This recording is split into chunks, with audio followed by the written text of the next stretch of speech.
My beloved brothers and sisters, Meus amados irmãos e irmãs, this morning I wish to speak to you of eternal esta manhã truths, gostaria de falar a those vocês truths which will enrich our lives sobre verdades and eternas, see us as safely verdades que nos deixam everywhere people are in a esperançosos. hurry.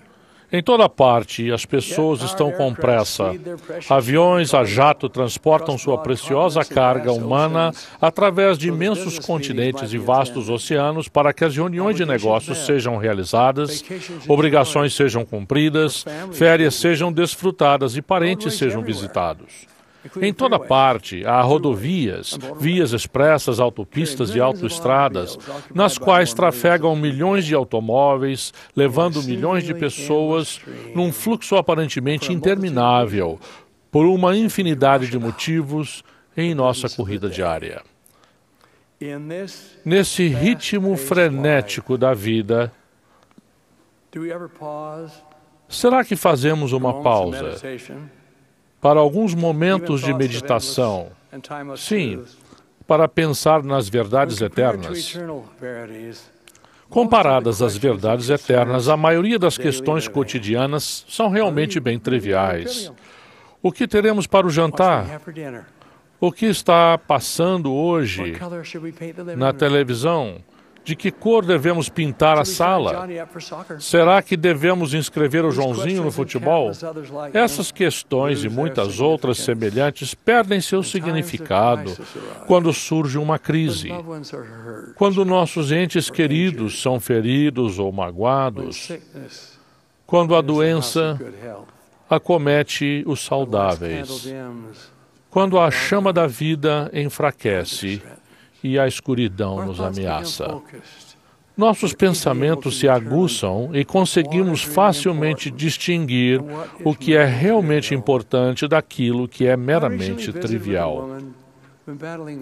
Conversei recentemente com uma mulher que vem lutando contra uma doença grave há 2 anos. Ela disse que antes da doença, seus dias eram cheios de atividades, tais como limpar a casa com perfeição e enchê-la de móveis belos e caros.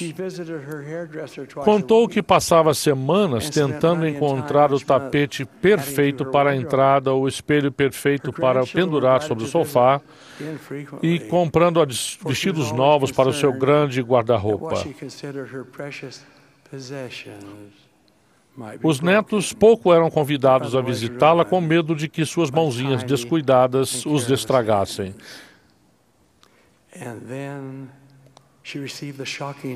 Então recebeu a surpreendente e traumática notícia de que sua vida corria risco e que talvez lhe restasse pouco tempo aqui.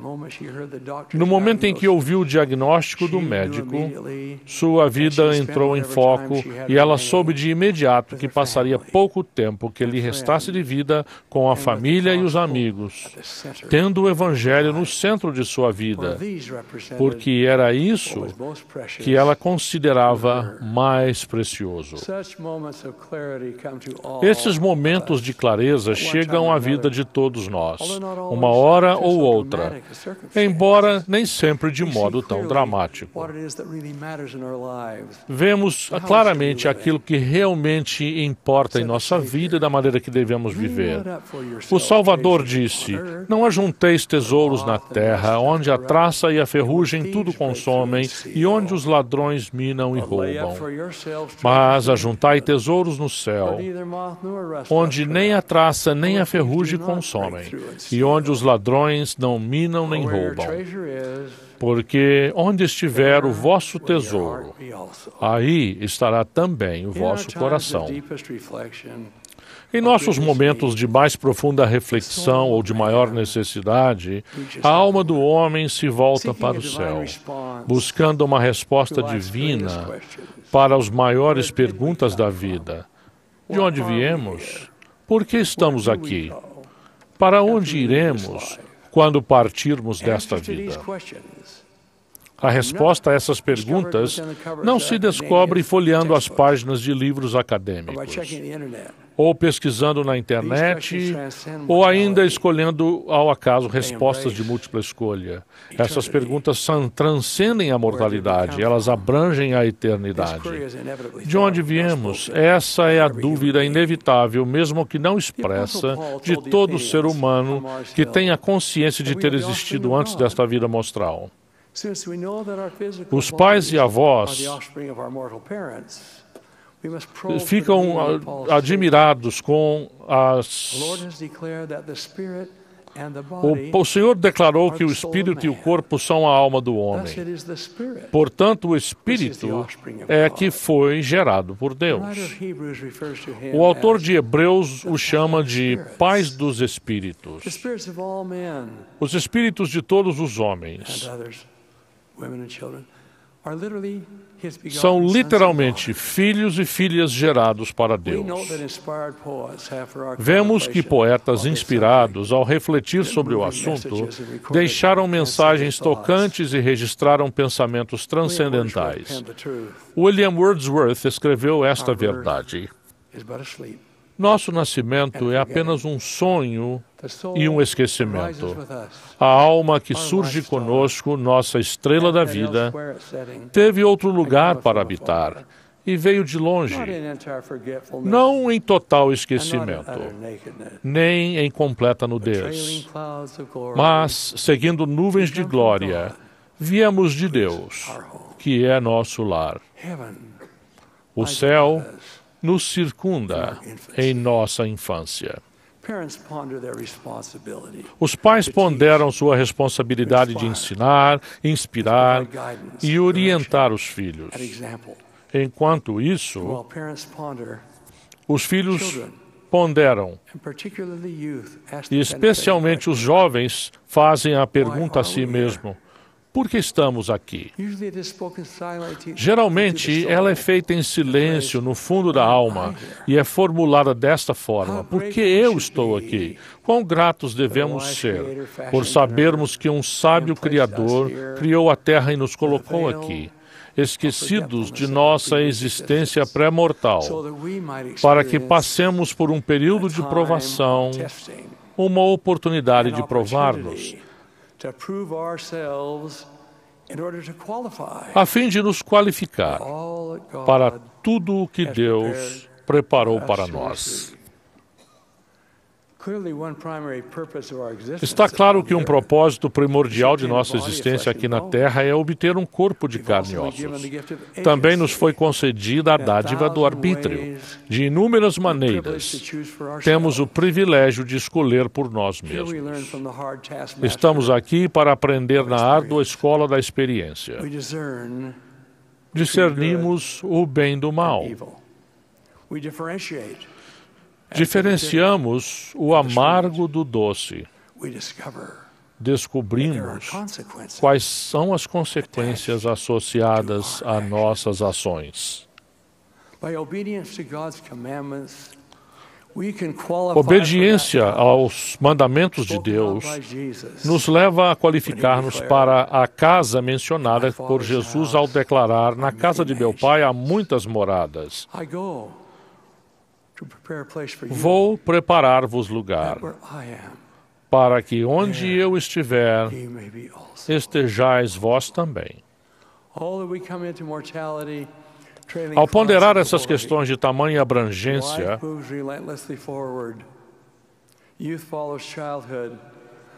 nós seguimos imperceptivelmente o curso da vida.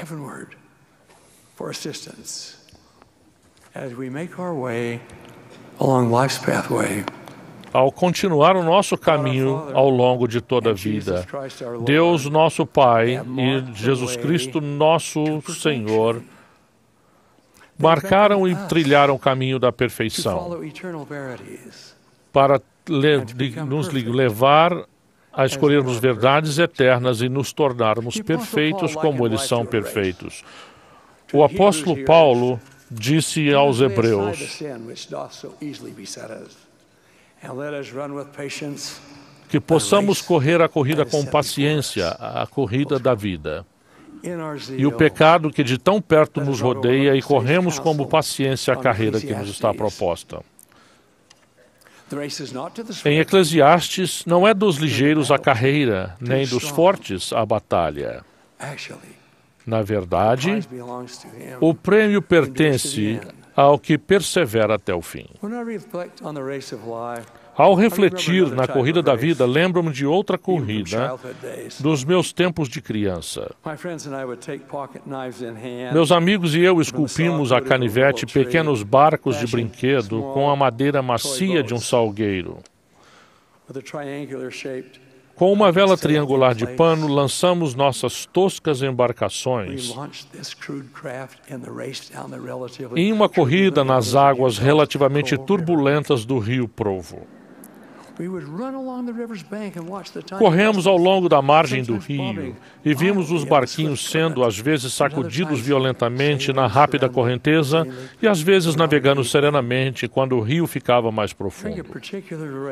Numa daquelas corridas, vimos que um barco liderava os demais na direção da linha de chegada. Um barquinho pequeno. De repente, a correnteza o arrastou para muito perto de um grande redemoinho e o barco adernou e emborcou. Ficou ali, girando e girando, sem poder voltar à corrente principal. Por fim, foi parar no fundo do redemoinho, no meio de restos e destroços.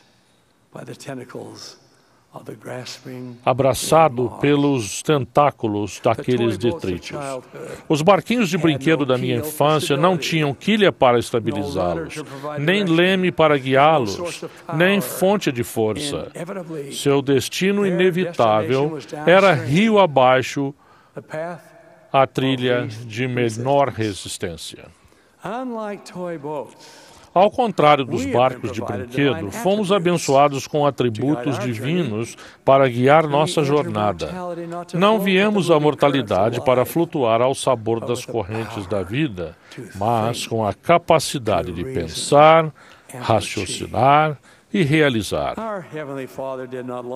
Nosso Pai Celestial não nos lançou em nossa jornada eterna sem preparar meios pelos quais pudéssemos receber orientação para garantir o nosso retorno seguro.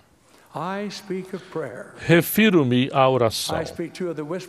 Refiro-me também ao sussurro da voz mansa e delicada, sem esquecer as Santas Escrituras, que contêm a palavra do Senhor e as palavras dos profetas, dadas a nós, para ajudar-nos a cruzar com sucesso a linha de chegada.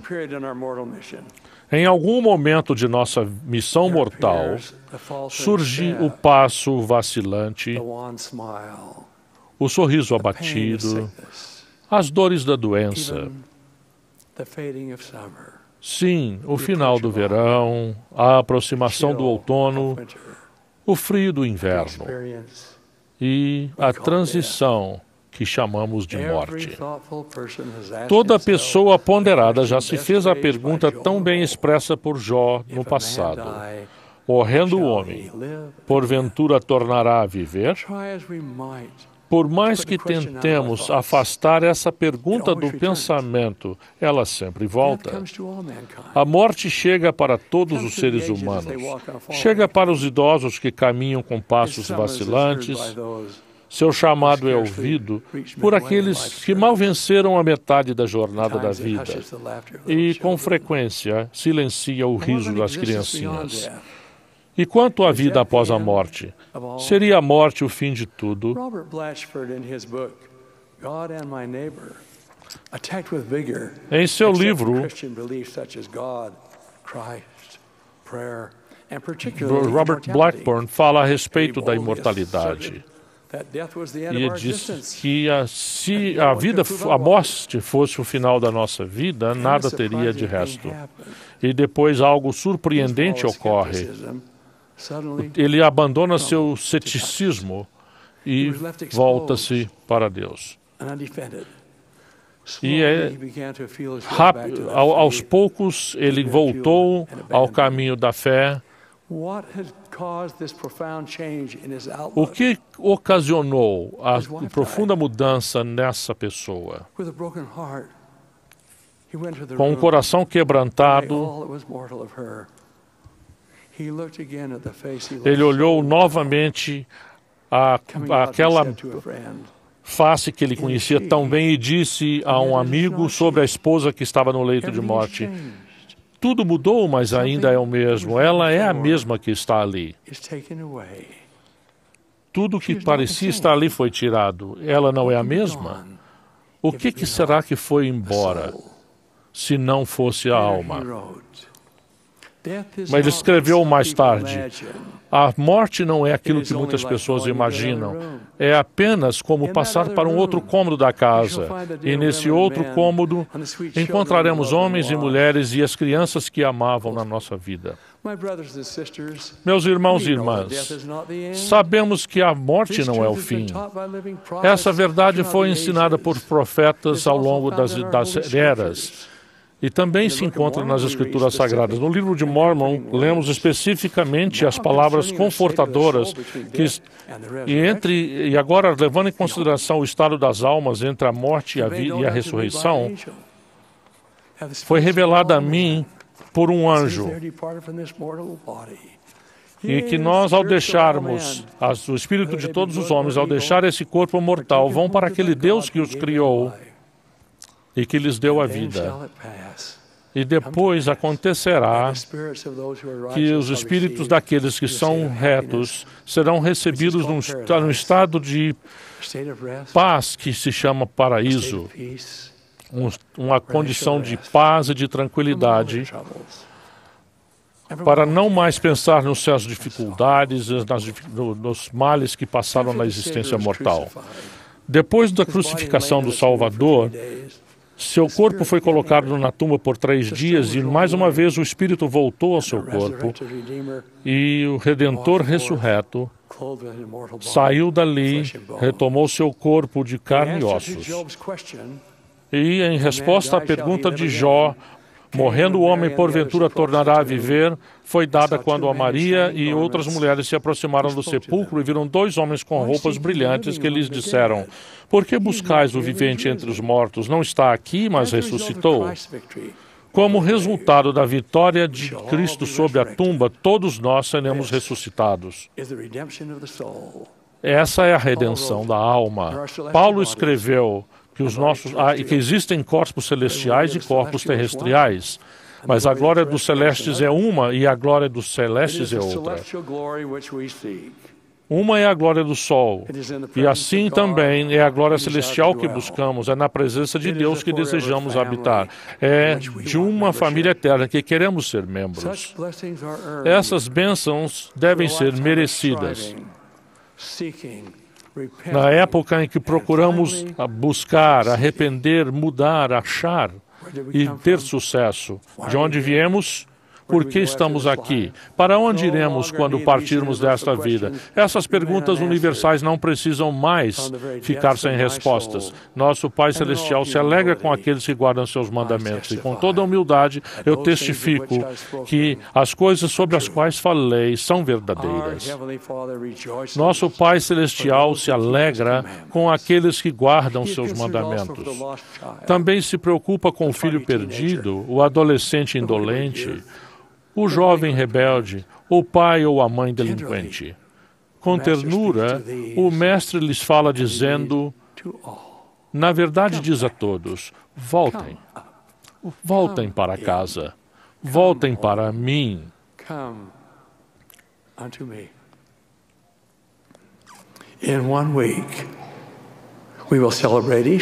Daqui a uma semana vamos celebrar a Páscoa.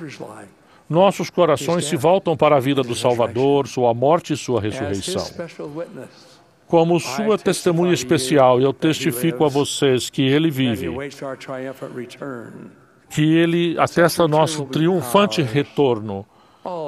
A ressurreição será nossa, para todos nós. Eu oro humildemente, em seu sagrado nome. Sim, Jesus Cristo, nosso Salvador e nosso Redentor. Amém.